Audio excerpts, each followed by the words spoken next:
Folks, the other day we installed a drip system into the garden bed, and I've had a few emails and messages come through asking me how long I leave it on, and some actually said, is 4 hours too much? Well, I'm just going to go through the whole process of irrigating your garden bed again, and it's not just about drip systems. In fact, I'm using a drip system obviously, and I've just commissioned this one again because this is a garden bed that hasn't had a drip going on for a long time. I've been doing over the top watering with a spray wand, and that's been sufficing, but because I had to do it on a regular basis, it was making me wonder, am I really getting the water down deep below?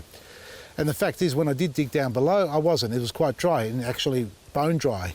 We're going to have a look again now. This drip system's only been connected for probably an hour, and we've had some rain, but not in this section in here because it's a little bit of plastic over the top, so it's technically undercover.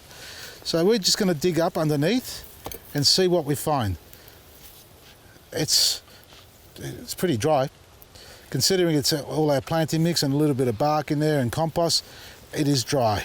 So look, the capsicums are doing well. That's the second year, but they're not going to tolerate this dryness as the summer weather kicks into gear. So the question is here, how wet is your soil really? Have you actually dug down, past 100 mil, 200 mil to see how moist it is underneath? Now, for those who are asking me, is 4 hours too much for a drip system to be left on in a garden bed? Well, it isn't, because if you look here, we've got a drip going on, and it's not a bad pace going on, but it's meant to be regulated at about 2 litres per hour. So every hour that goes by, we should get about 2 litres or thereabout being emitted into that space there. And because it's at a slow drip pace, not a hard flush or spray, it's not getting washed away. It's not finding little cavities in the soil and just running away into other parts of the garden or completely away from this garden bed. It's actually soaking through like an old sponge starts to rehydrate when you put a little bit of a drip going onto it. And that starts to spread out across. So if we just go across here, this has been probably about an hour. So we should have 2 litres. You can see it's only in this section still. So it's quite dry over here. Let's see if we go underneath how far down it's gone yet. No, it's not really penetrating yet, folks.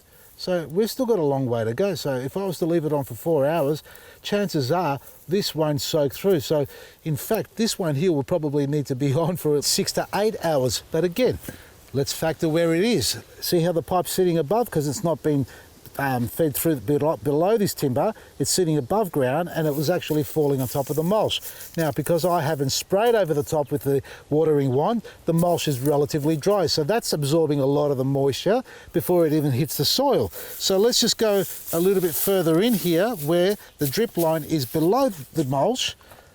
It should be going straight into the soil. So you can see the mulch is dry on top, it's not getting hydrated, and the pipe is just in here somewhere. So let's just pull it up and see what's going on. There's the drip there. So that's dripping along in this section here. Again, it's still dry.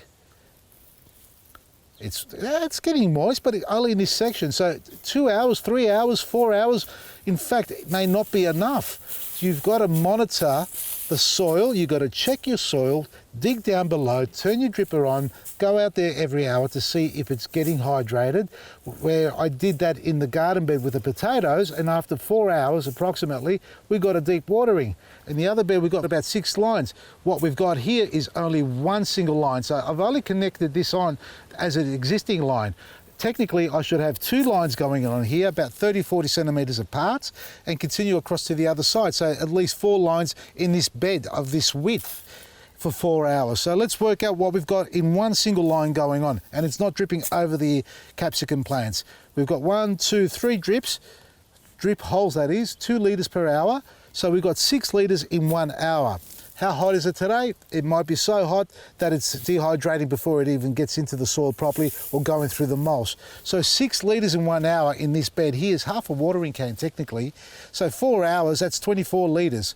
So 6 fours are 24 litres. That's 2 and a bit watering cans in this space here, but that's over a 4-hour period. It's not a flush over the top, me holding the wand for about 2 minutes trying to fill up approximately 24 litres in one go. It'll hydrate on top and probably crack the surface about this deep, which is what I've been doing every day as the weather's been warming up. Watering every day, every part of this garden bed's hydrated. I'm not going to stop watering over the top with my spray. It's important, it's vital that you do that, but I'm not going to spend 4 hours watering the entire garden bed. I'm just going to go a light spray over the top, hydrate it slightly and walk away, because the deep watering is already getting done with the drip system. That's the benefit for me. It may not work for you. That's okay, I get that. It's everyone's to their own. Now, if you're going to ask me how long should you water your garden bed, the questions are, what type of soil have you got? What plants are you growing? How big are your plants? Have you got mulch in there? What position in the garden is it? Does it get morning sun, afternoon, or all day sun? Stick your finger in, dig a hole, and that's your moisture meter. You can get a moisture meter, in fact, to tell you that, but it's better to actually physically go out there and dig a little hole and inspect the soil yourself, and you'll know straight away whether you're getting the water where it needs to go or it's just going away somewhere else and your plants are missing out on. Deep watering once, twice a week on average, twice a week in garden beds like this is vital. It's a better way to do it. It keeps the life in the soil for longer than doing shallow watering almost every day, if literally every day, sometimes twice a day. You're treating it like a pot plant. Pot plants need to be watered twice a day in the heat of the summertime, once a day when it's 20 plus degrees. They dry out so quick, and especially high winds.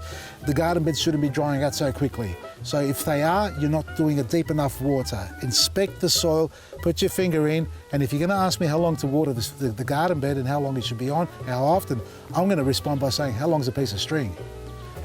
Check out our website, vasilisgarden.com, everything you need every day. We don't sell drip systems, but we've got some fantastic fertilisers and garden products. From me, Vasili, Maresi.